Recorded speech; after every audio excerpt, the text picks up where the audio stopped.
Yo, what's good, YouTube? This is Jay from TNJ, and welcome back to the Nashville Stars franchise. Today, we conclude season number 3 in this episode, and this episode is pretty loaded. We get into a lot of things. Now, I want to start out by looking at the top 10 prospects in baseball. A couple of you guys are here, including the number 1 overall prospect right now is a subscriber prospect, which is pretty awesome. Drew Jones is in the top 10. He got traded for Ke'Bryan Hayes at the trade deadline, going from the Twins over to the Pirates. And Andy, is it Pages or Pages, is a top 10 player as well. He won minor league hitter of the year last year. And then rounding out the top 10, Trenton Thompson, a good catcher that one of you guys submitted. He is number 8 in the top 10. And then Christian Little rounds it out at number 9. Now, this is the episode to submit your recruit. So I left a template down in the pinned comment. Make sure you go ahead and submit your prospect there. You can see that a couple of you guys, a few of you guys, a good amount, are in the top 50 here across the MLB. You know, we haven't really faced too many of you, but we're going to start soon because a lot of you guys are starting to get up to that point where you're getting moved up to the majors. So that is a pretty big deal for you guys too. We sit here with 69 wins. This will end up being the most we've had in any season, and we have quite a few prospects that we want to check out in this video and kind of do a future outlook of the team. A couple of guys down at the AA team, who the AA team is in first place right now, Enrique Bradfield and Ben Swerve. Both of those guys are having phenomenal years, and they are pretty much like the front runners to be at least in the running for minor leaguer of the year. I'd say Enrique Bradfield is definitely having the best season. He was doing so well that he got moved up from AA to AAA. I want to do a quick look at our top pitchers in the organization, starting with starting pitcher. Troy Quincy is obviously there. And then there's Eliezer Hernandez, who is going to be a free agent this year. He's going to be an interesting player going into the offseason because he's going to demand a lot of money based off of the year he is having. Then there's Jack Leiter, a guy that had 15 quality starts this year, and you know, he's been doing pretty decent. I obviously want to see him do better, but he is just a rookie. He's got a lot of room to grow. Kohei Arihara is interesting. He is 31 years old, but I still like what he's doing. I mean, average whip pretty much, but I still think that he is a very good pitcher. His WAR is 2.9. So that tells you that he is actually doing very, very well. 8 quality starts and 14 starts total. Now, our number 1 draft pick in this series was Steven Brennan, the first overall selection in this entire series. Now, he had kind of a down year, but he is still progressing. But I think maybe just one more year in the minors could do him wonders. Or maybe he starts out next year hot out the gate. Here are the rest of our top pitchers. I want to highlight Ty Macklin, who we will see in this episode.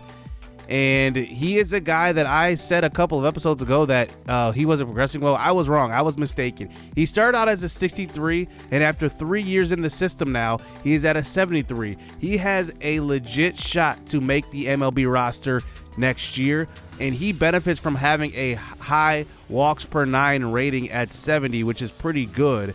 He definitely has that leg up on other guys, and that makes him a good sim pitcher in MLB The Show. Here we see him in a start here for the Bowie Bay Sox, and we'll see what he can do here versus a AA opponent here in, I believe this is I don't think it's the Rubber Duckies, but the Binghamton. I can't even talk today. And here is Nick Tolbert at the plate, one of the top prospects that you guys submitted. He gets a hit up the middle, and Ty Macklin gives up a single. The Rumble Ponies, that's who it is, not the Rubber Duckies. So here we go. Man on first base, and he gets a strikeout there. Now, Ty Macklin's best pitch is his curveball. You're going to see me use it quite a bit here. pitching with him. He has a lively fastball as well. It's really the fastball and the curve.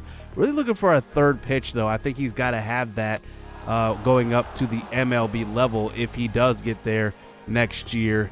He does have a decent changeup, but it's definitely not as good as the curveball. You're going to see it right here versus Levi. Jordan just snaps in the zone. Strike three. Look where he locates it, too. I mean, he locates it pretty well. Here it drops below the zone and forces a ground ball to the right side here in the 5th inning. And you can see hitters just aren't getting good wood on him. He pitches all the way to the bottom of the 8th inning. Runners on first and second. He needs a ground ball here, and he gets it. What a beautiful turn on the double play. That was a flip behind the back right there. I've never seen that in MLB The Show, to be honest with you.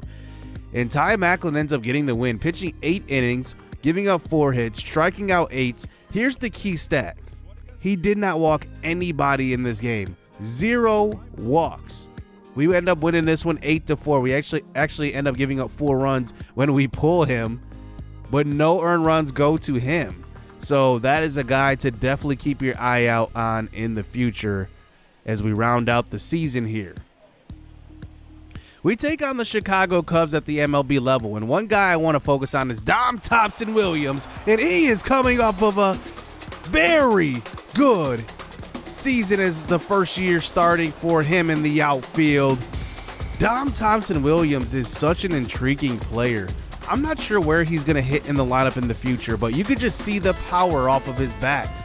He's approaching 30 home runs. I don't know if he's going to get there, but man, can he hit the baseball. This one goes 414, 108 velo. Here he comes up for his second at-bat here at Wrigley facing the Cubs. This one will be hit to center field, and that one will drop down. Now, he's hit leadoff for most of the season this year, and I'm not sure if he will hit there because he can't really swipe bags. I wanted somebody that can really swipe bags and run the bases well. Dom Thompson Williams has decent speed, but I think he's kind of like a 2-hitter or a even 4-hitter in the lineup. I'm not exactly sure. I'm going to have to find a spot for the 3 of Kerry Doss, Rafael Devers, and also Dom Thompson Williams. I think those could be our 2, 3, 4 hitters. They're very, very good.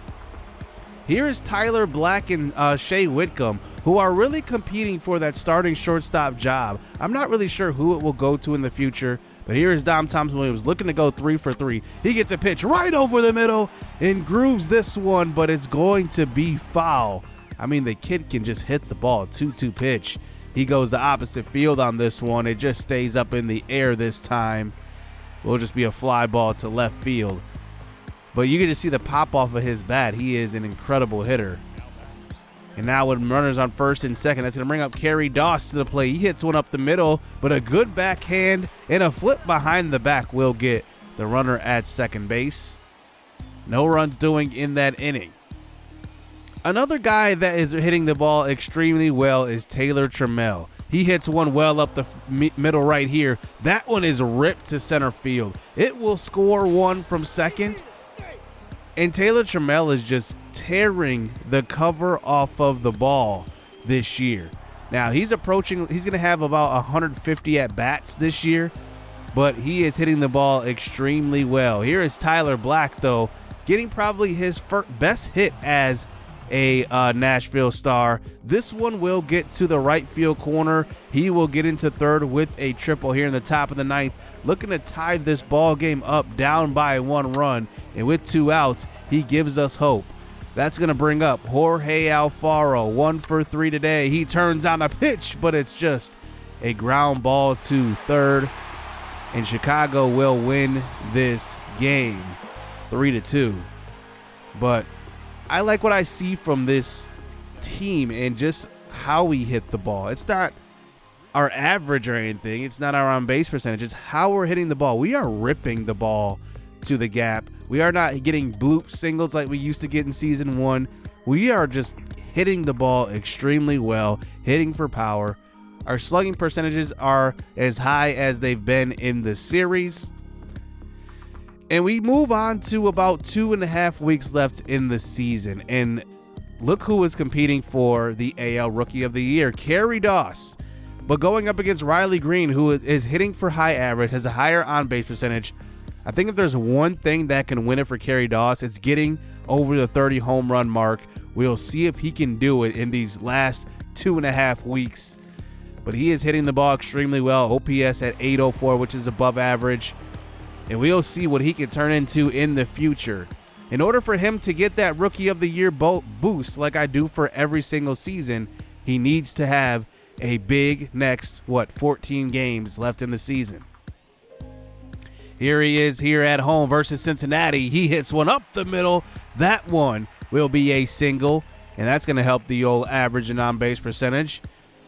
And I like where he hits in the lineup. He hits sometimes 2, sometimes 5. I think his, obviously, floor is at the 5 spot. He comes up here in the 3rd inning with a runner in scoring position. He's not hitting the greatest with runners in scoring position. That's one part he will have to improve. But a 2-1 pitch over the middle of the plate will be driven deep to left field. Back at the track, it's going to make it over the wall. Kerry Doss has the power to be a number 3 hitter. I'm not sure if he can supplant Rafael Devers. I don't know. We'll have to see. I think it's something to really keep your eye on, though. I think that Kerry Doss and Devers will either hit like 2 and 3 or 3 and 5. I think that's kind of where they will be. I don't think Devers is going to drop below 4, though. Here's Kerry Doss up again in the 5th inning. That's a deep fly ball to center field. Still 2 for 2 with the sacrifice fly today. And we are in the lead here 5-1, and we hold on to win it. I wanted to see a big game out of Kerry Doss, and we get it right there, adding to that home run total. We'll see if we can get to 30 home runs by the end of the season. A pitcher to look out for at the end of the year is also Elieser Hernandez, having a career year, and this is probably a reason why he might not re-sign with Nashville. He's going to demand a big contract, and are we going to give it to him? I'm not exactly sure. We have seen some good pitching out of Elieser in season number 1. I think he was very, very good. In season 2, he was just decent. And now in season 3, in a contract year, he is performing extremely well. Here we are at home facing the Toronto Blue Jays, and they have a lot of young players, and they're going to be good for years to come. If we want to compete with a team, it's going to have to be the Blue Jays in this division. They are running away with the division by far. As here's Vladimir Guerrero Jr. up to the plate. He hits a fly ball to right field. But look at Dom Thompson Williams. He tracks this ball, gets a good jump on it, and he makes it at the track. And this is why I like Dom Thompson Williams. He is not only a good hitter this year, but he is an excellent fielder. Here he comes to the plate here in the bottom of the 1st inning to lead us off here at home at Music City Field. He gets one low and outside and hits one well to the left center gap, and that will get to the wall. You can see why I love Dom Thompson Williams so much. He hits the ball extremely hard, and that's his 29th double of the season. For some reason, he was not an all-star. I think he should have been an all-star, and it's maybe because I did not start him in the outfield right away. But he hits the ball well. Here's Jorge Alfaro. He hits one to right field. That one actually knocks off of the glove of Teoscar Hernandez, and Alfaro will get there with a double. They will rule that one a double, not an error. His 18th of the season. Dom Thompson Williams comes back up to the plate as the lineup rolls over here. This one will be a hanger, and Dom Thompson Williams doesn't miss. It's a home run. That is going to be a deep shot to right field into the fountain. Now, I believe that's home run number 27. I mean, the kid is just ripping the ball. I shouldn't say kid. He's 28 years old now, but is a great hitter. We end up winning this game 8-0 in a game where Elieser Hernandez was lights out. Also, we saw Dom Thompson Williams.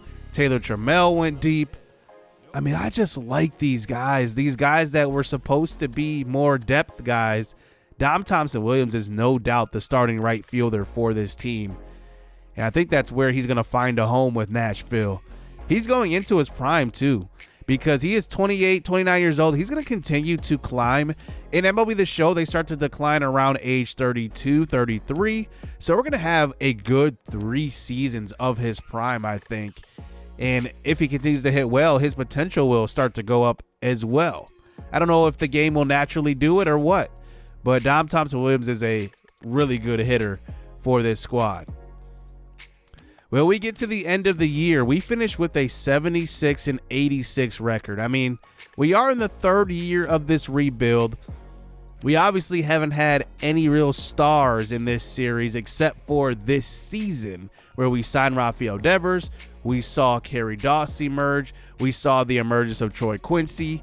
So I'm not truly worried about not even being over 500 in 3 seasons. I think we're on the right trajectory. If you project it out one more year, we're going to be competing for a wild card spot even more than we were this year. We had a shot, but I think, we were just really bad in the division. We were 27-49 in the division. That's obviously not a good division record. We finished at 20th in batting average, 22nd on base, 5th in ERA. That shows you that even with the low rating pitchers that we have, I guess lower rated pitchers, we still did tremendous pitching. And on the mound, it was great. I didn't really expect that at all. Rafael Devers had a career year as we look at the season ending stats. 307, a career high pretty much besides the 2019 season, so his second highest average, but 383 on base percentage, highest in his career. 609 slugging, highest in his career. And 992 OPS, highest in his career. His best years are still in front of him, and if he has another year like this, give Kerry Doss another year at the MLB level. Give guys like John Dumont a year to develop. Give guys like Dom Thompson-Williams another year to develop. This is going to be a scary lineup. I think we can hit a lot of home runs. I think we have the power to do it now, and I think Dom Thompson-Williams was an unexpected big bat in this lineup. Taylor Trammell had 158 at-bats. He finished second in OPS at 874. And he actually has been hitting very well. 278 average, a 368 on base percentage. I'm not sure he is the starter because I think that his role is best suited as a platoon player. So I think that's what he will be. Dom Thompson-Williams finishes with a 270 average, a 310 on base percentage, but slugged at 486, finishing with an OPS of 796, which is a little above average. I think that he's a big bat in the lineup. I think that he can hit tremendously. That is actually his 23rd home run. I thought he had more than that, but hit 23 home runs, which is pretty good. Kerry Doss, I expect to have a huge year next year. He hit 262 this year in his rookie year, 330 on base percentage. He actually stole 17 bases. I never saw him steal a base. Slugged at 463. I want to see that higher, but at an OPS of 794. So obviously that could be higher. It's just slightly above average right now, but I want to see him slugging in the 850s. That's where I want to see him. Odubel Herrera going into a contract year got hurt and had a fractured shin, but had a good year. I wouldn't say this was a great year for Odubel Herrera, but $6 million coming off of the books. I'm not sure where I want to put that money. I obviously want to get somebody who can get on base at a high clip because we need to score more runs. We'll see where that money ends up going, or adding another pitcher to the rotation because we're going to be losing 2 pitchers, which we'll see in a little bit. Now, Jorge Alfaro signed a 2-year contract extension, hopefully buying time for Kurt Zambrano to keep developing, or even Brian Lacker, who is also another catching prospect. Tyler Black right now is kind of on the bubble. We traded for him for Victor Robles, but it wasn't like an all-in move. Like, it was just more of a, let's just get a good prospect out of Robles and see if that pans out. But so far, I'm not truly impressed with Tyler Black. James Wood kind of actually had a down year, but he's a young guy. I'm not really too worried about it. He's 21 years old. He will hit well. He's got the good attributes to do it. Jesus Aguilar. One thing that I do not like about Jesus Aguilar, as you guys know, is that speed. It is kind of a liability because when he gets on base, even though he does at a pretty good clip, he's not a threat to score. And that's the only thing. And he had his lowest probably one of the worst years in the last 5 years of his career. He's hitting 241. He is aging. He's signed under 1 more year. We have Kurt Zambrano here, who is a decent backup catcher. He actually had a high on base percentage. So I'll see if Jorge Alfaro and Kurt Zambrano will platoon next year. Shea Wickham and John Dumont are two guys that are also going to be competing in the middle infield. I think John Dumont, this is going to be a big year for him because there's nowhere to go but up. I mean, he has struggled, and I have struggled to really find a spot for him in the infield. He's good defensively, but for some reason, he's not a great hitter. I don't know what it is. I look at his ratings, and I see actually decent attributes, but that's got to translate. He's going to do better next year, I think. Now, in the rotation, Kohei Arihara pitched the most innings. He pitched pretty well. You already know that Troy Quincy did. Kind of had a more down year than last year. But then there's Jack Leiter, who had 17 quality starts. I'm looking for him to take that big leap next year. If he can do that, we're going to be a good team. We're going to be a really good team. And I think that Jack Leiter could be the piece to that.